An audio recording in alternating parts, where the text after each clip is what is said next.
안녕하세요, 제이든입니다.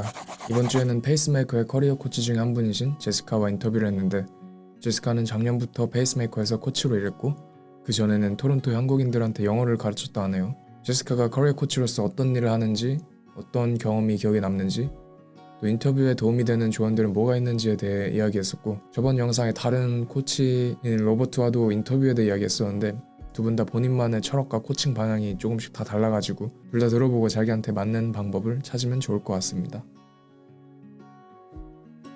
Yeah, nice to meet you, Jessica. I'm Jaden. I'm working with the law to make video content for YouTube. First of all, can you give me a brief introduction about yourself and your role with the Pacemaker? Okay, so hi Jaden, nice to meet you. So what I basically do is I review with people kind of the process, the interview process, what companies are typically looking for. And then I ask a number of questions. And the goal is to get people to understand that when they are going into an interview, the companies are looking for people that will fit their team. And in order to be able for them to make that assessment, they have to get a feeling about that person because they've already received the resume. They know what the qualification, other people that they're interviewing. So then it becomes a matter of which of the candidates that they have invited for an interview would be a good fit for their company, because each company has its own company culture. So then what I do then is I try to get people to reduce their levels of anxiety, their nervousness, because that always plays a role. Most often, people who are going for an interview, they are actually looking for a job, for an income, fulfillment in their professional lives, or they're starting out their careers. So that makes people nervous. And I try to reduce that level of nervousness. We send out some questions so that people can prepare for these questions.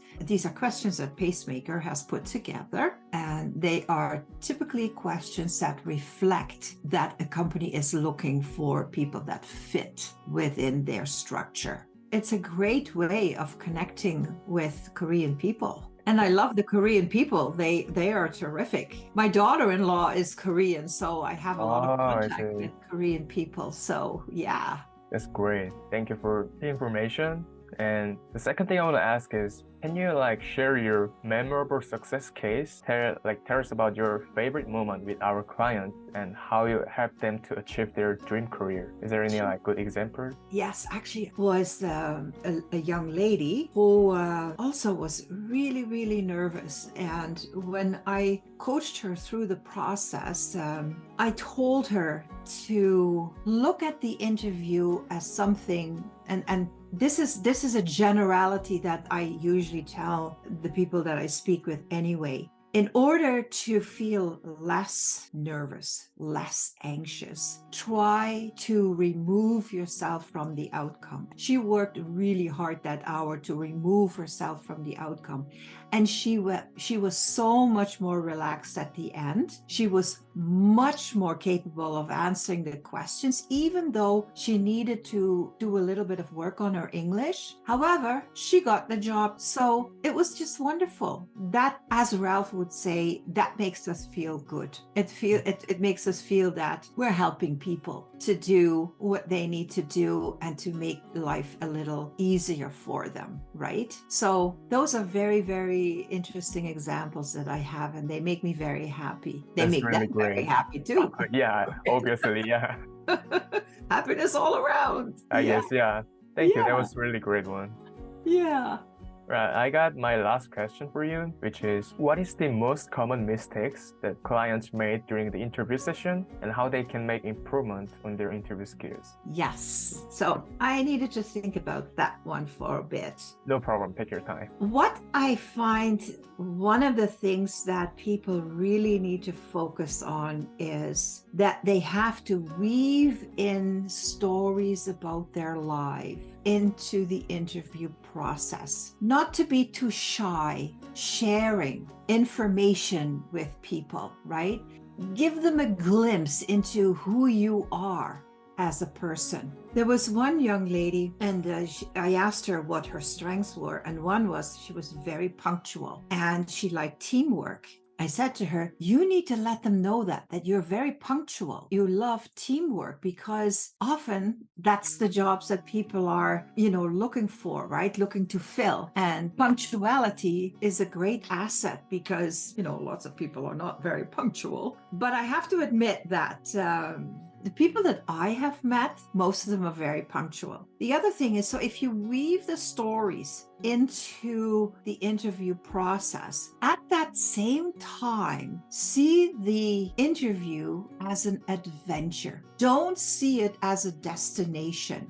Because if it's a destination, it becomes something like, I have to get it. And if I don't get it, I failed. But if you look at it as an adventure, you can learn from things. You can learn from questions that have been asked. You can learn from your own responses. You can afterwards reflect and think, I could have responded a little differently here and a little differently there, right? So if you look at the interview process as an adventure with people who are, like all of us, just people with issues, with problems, with happy feelings. They are not gods. They are not the end of it all. They're not the answer to what we're looking for, right? So if you bring it down to that level, it becomes something that can be really enjoyable. You can find little nuggets of information. And even if you don't get the job, you will have had a learning experience, right? If you do something once, you've learned something. If you do something 50 times, you've really learned something.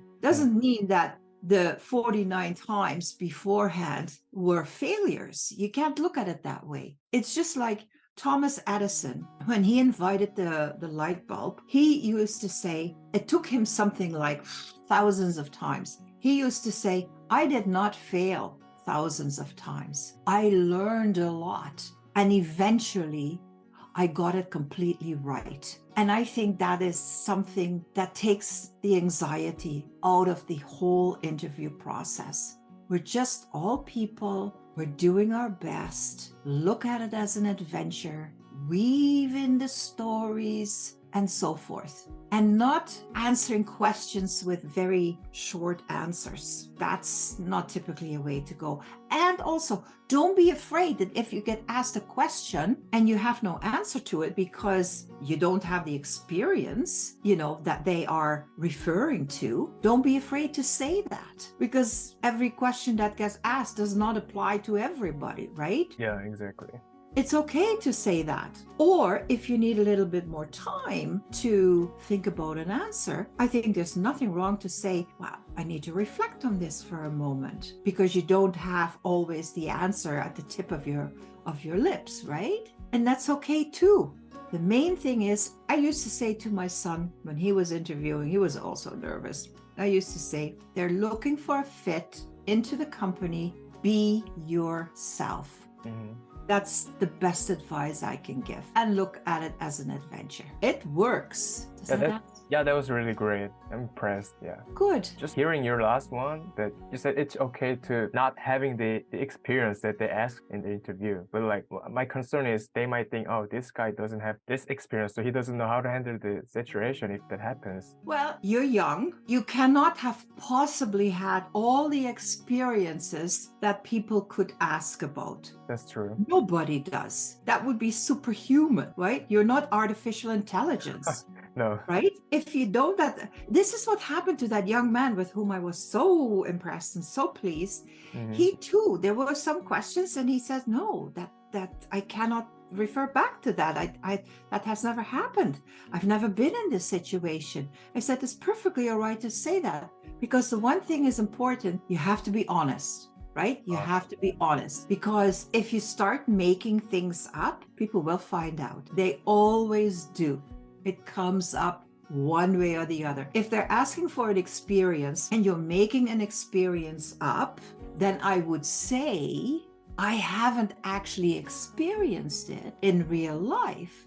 However, if I were to be in a situation like that, I'd like to think that this is how I would deal with the situation. And some of the people that I've interviewed have said exactly that. They would say, well, it has never happened to me. However, if such and such would happen, this is what I would do. I would refer back to my manager, or I would do research and put maybe a proposal together and talk to my teammates about things that they're asking. So, because that way you also give people the thought that you're proactive.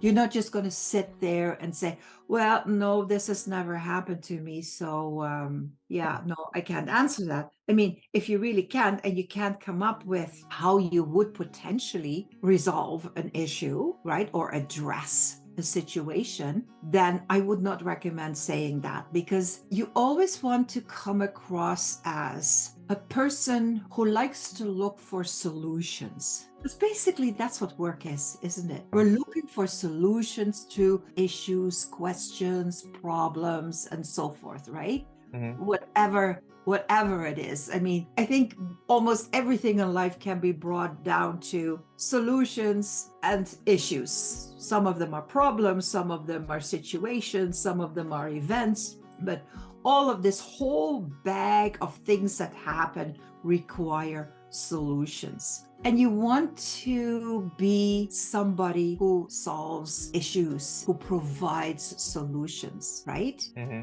So if you're asked a question and you haven't had the experience, I would say, I don't have that experience. However, I would like to think that this is how I would react based on, and then you can mention some personality traits you have. I'm a team player, or, you know, if it is, there is a question that we ask. If you're, it gives you a good idea how you can deal with something like that. But you got to be honest. And if you're going to tell a story, then, and the story is not based on real experience, you have to let them know that, right? But you can, because you can, as a human being, anticipate situations, and based on who you are, you would have a pretty darn good idea how you would react. And that's how I would approach that. You're an individual thinker, you're a critical thinker, and you're not exactly going for jobs that require assembly work where nobody wants you to think for yourself anyway, right? I don't think so. Yeah. No, exactly. Those are not the people we're dealing with, right? Mm-hmm. That's how you address that. I hope that helps. Great. That really like works for me. Yeah. Yeah, good. 네, 여기까지가 오늘 영상이고, 뭐 궁금한 점이나 커리어 코칭에 관심 있으시다면 페이스메이커로 연락 주시면 감사하겠습니다.